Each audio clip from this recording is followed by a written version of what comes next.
నమస్తే అండి. నమస్తే సార్. దువ్వాడ శ్రీనివాస్ వీడొక నీచుడు, అపరాధ్యుడు, వీడొక దుష్టుడు, దౌర్భాగ్యుడు. రోడ్డును పడ్డ వీడి భార్య పిల్లలు. నిన్న మొత్తం అంతా వైరల్ అయింది. నిన్న నైట్ నుంచి వార్త బయటకు వచ్చింది. ఈరోజు మొత్తం సోషల్ మీడియా అంతా ఇదే వార్త నడుస్తుంది. ఏం చెప్తారు దీని మీద? గతంలో ఇదే దువ్వాడ శ్రీనివాస్ గారు పవన్ కళ్యాణ్ గారిని ఉద్దేశించి సాక్షి ఛానల్లో ఒక డిబేట్లో పాల్గొనడం జరిగింది. నలుగురేమో ప్యానల్ మెంబర్స్ పార్టిసిపేట్ చేస్తే అందులో ఒక అతను దువ్వాడ శ్రీనివాస్ ఆ రోజు ఎలాంటి వ్యాఖ్యలు చేశాడు అంటే, మన హిందూ సాంప్రదాయం తాలూకు, మన తెలుగువారి సాంప్రదాయము ఒక స్త్రీతోనే, ఒకే బాణము, ఒకే మాట, ఒకే పత్ని అన్న విధంగా సాక్షి ఛానల్లో చెప్పాడు సార్. ఒకసారి వినిపించమంటారా? అది వినిపించండి సార్. అవునండి, ముగ్గురు నువ్వు చేసుకుంటే ఒక్కొక్క మగాడు కొన్ని వేల మందిని చేసుకోగలడు. కానీ పద్ధతి, సంస్కారం, హిందూ మతం, తెలుగు వాడిగా ఏకపత్ని వ్రతం మన మతం. ఏకపత్ని వ్రతం, ఒకే స్త్రీని పెళ్ళాడి ఒకే స్త్రీతో జీవితం పూర్తి చేయడం అన్నది మన తాలూకా సాంప్రదాయం. ఆ సాంప్రదాయానికి తూట్లు పొడిచినటువంటి నీచుడు పవన్ కళ్యాణ్. అదే అండి, నేను అదే సార్ చెప్తా ఉండేది. చెప్పేవి శ్రీరంగ నీతులు, చేసేవి తప్పుడు పనులు. ఇప్పుడు సొంత కూతురు ఇంటి ముందు కూర్చొని ధర్నా చేయడం అంటే అంతకంటే దౌర్భాగ్యం ఉంటుందా సార్? ఇంక చచ్చిపోయినట్టే వాడు. మనిషి ఇంకా చచ్చిపోయినట్టే కదా సార్. ఆ మనిషి ఆ వయసులో ఉన్నటువంటి భార్యను వదిలేసి టిక్ టాకులు చేసుకుంటూ ఒక ఆమెతో నువ్వు సెకండ్ సెటప్ పెట్టావు అంటే నువ్వు ఒక ప్రజాప్రతినిధివి, నిన్ను ఆదరించే నాయకుడు ఒక నాయకుడు. మళ్ళీ నాకు ఆ పాట గుర్తుకొస్తుంది ఇప్పుడు ఈ మాటలు చెప్తుంటే. సాంప్రదాయాన్ని శుద్ధపూస సొప్పిని అని చెప్పి కరెక్టే కదా సార్. ఇప్పుడు ఆయన బొట్టు పెడతాడు, ఎర్రగా నామము, తిలకం మాదిరి ఇట్లా పెడతాడు. ఇప్పుడు అందరికీ పెడతాడు, ఇంట్లో కుటుంబ సభ్యులకు కూడా పెడతాడు నామము. ఏం చెప్పాడు సార్? పవన్ కళ్యాణ్ గారిని ఉద్దేశించి ఎంత దరిద్రమైన వ్యాఖ్యలు చేశాడు సార్ సాక్షి ఛానల్లో. అంటే జగన్మోహన్ రెడ్డి గారి మెప్పు కోసము డైరెక్టు ఇలాంటి వ్యాఖ్యలు చేసినటువంటి దువ్వాడ శ్రీనివాసు ఈరోజు నువ్వేం సమాధానం చెప్తావు? ఈరోజు నీ భార్యకు, నీ కూతురికి ఏం సమాధానం చెప్తావు? రాష్ట్ర ప్రజలకు వద్దులే, ఈరోజు సోషల్ మీడియా వేదికగా కానీ మొత్తం మీడియా మొత్తం మీ కుటుంబం నీ మ్యాటరే నడుస్తూ ఉంది. ఏం సమాధానం చెప్తావు? నువ్వు అడగచ్చు, నువ్వెందుకు మాట్లాడతావయ్యా దువ్వాడ శ్రీనివాస్ గురించి, నీకేం సంబంధం అనొచ్చు. అతను ప్రజాప్రతినిధి, ప్రజల కోసం ఎన్నుకోబడినటువంటి, గతంలో ఎన్నుకోబడినటువంటి వ్యక్తి, జగన్మోహన్ రెడ్డి గారి నాయకత్వంలో పనిచేసినటువంటి వ్యక్తి. మీరు ఒక మాట చెప్తుంటే ఒక మాట నాకు గుర్తుకొచ్చింది. ప్రజాకవి శ్రీశ్రీ గారు అన్నారు, నువ్వు 4 గోడల మధ్యన నీ జీవితం గడిపినంతకాలం నీ పర్సనల్స్ ఎవరికి మాకు అవసరం లేదు. నువ్వు ఒక ప్రజాప్రతినిధిగా నలుగురి మధ్యలోకి బయటికి ప్రపంచంలోకి కనుక వచ్చావంటే 1000 కళ్ళతో నేను అబ్జర్వ్ చేస్తూ ఉంటావు. నువ్వు చేసే మంచి చెడుల్ని ప్రతిరోజు ప్రశ్నిస్తానే ఉంటామని చెప్పి. ప్రజాక్షేత్రంలో అడుగు పెట్టిన తర్వాత క్యారెక్టర్ కూడా చూడబడుతుంది. ఇతని మంచి ఏంది, చెడు ఏంది, బుద్ధి గుణ గణాలు ఏంది అనేది ప్రతిదీ ప్రజలనేది నిశితంగా పరిశీలిస్తారు.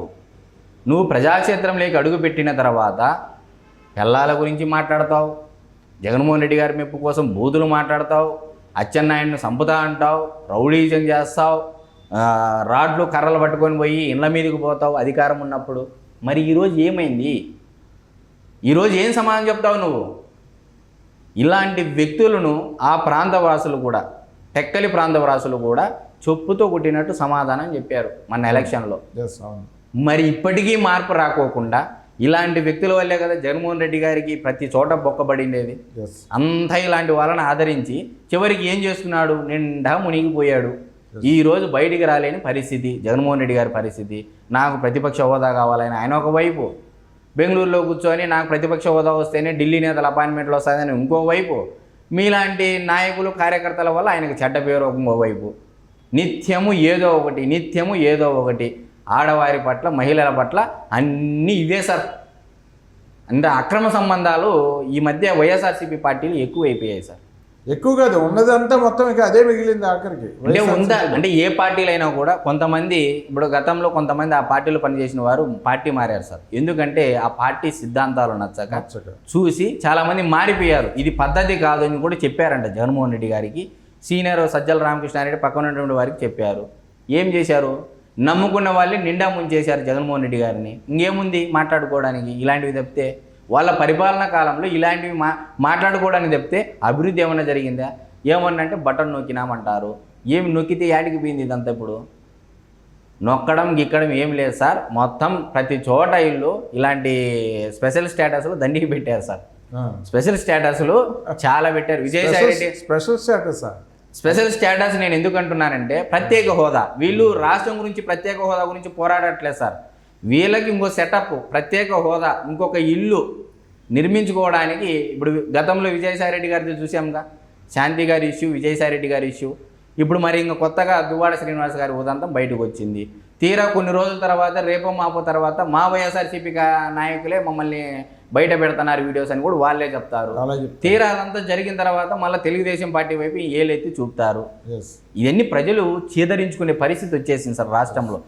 ఏదైనా అభివృద్ధి, సంక్షేమమా, ఆ కంపెనీ వస్తుందా, ఈ పెట్టుబడి వస్తుందా, కేంద్రం నుంచి ఎంత నిధులు వస్తున్నాయి, మనం ఏ పథకాలు పెడితే ప్రజలకు అందుతాయి, ఏదో విధంగా నిత్యం సమీక్షలతో పోయేటువంటి ఇప్పుడున్నటువంటి అధికార ప్రభుత్వం, కూటమి ప్రభుత్వంలో ఇలాంటివి మాట్లాడుకోవడము ఇంకా ఇప్పటికీ ఆంధ్రప్రదేశ్ ప్రజలు చేసుకున్నటువంటి దౌర్భాగ్యమే సార్.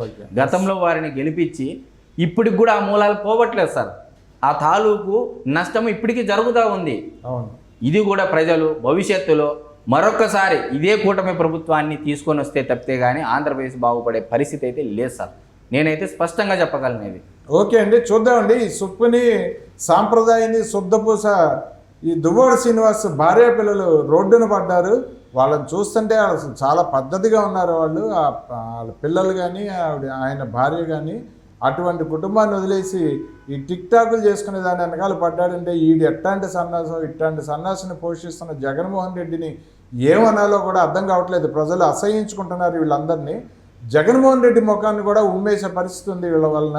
ఖచ్చితంగా సార్, చూద్దామండి. థ్యాంక్ యూ అండి. నమస్తే.